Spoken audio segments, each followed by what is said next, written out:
அன்பிற்கினிய அனைவருக்கும் வணக்கம். உங்கள் ஆஸ்ட்ரோ பாலா வேலூர். இந்த ஷார்ட்ஸில் நம்ம என்ன பார்க்கலான்னா, தார தோஷம்னா என்னங்க? இந்த தார தோஷம் சொல்கிறாங்களே, தாரம் என்றால் மனைவி அப்படின்னு அர்த்தம், இல்லை கணவன் சொல்லலாம். அப்போ பொதுவாக மனைவியை சொல்லுவாங்க தாரம்னா. அப்போ தார தோஷம்னா என்ன அப்படின்னா, இப்போ இந்த மனைவிக்கு காரக விஷயங்கள் சுக்கிரன். அப்போ இந்த சுக்கிரனுடன் ராகு கேது இணைந்திருந்தால் அது தாரதோஷம் அப்படின்னு சொல்கிறாங்க. அதாவது சுக்கிரனுடன் ராகுவோ கேதுவோ இணைந்திருந்தால் அது தாரதோஷம். அதே நேரத்தில் 7ஆம் இடத்துல ராகுவும் கேதுவும் ஏதாவது இருந்தாலும் அதுவும் தாரதோஷம்.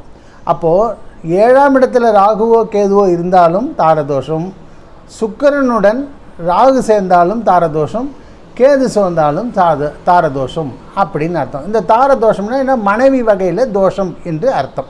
நன்றி, வணக்கம். உங்கள் ஆஸ்ட்ரோ பாலா வேலூர்.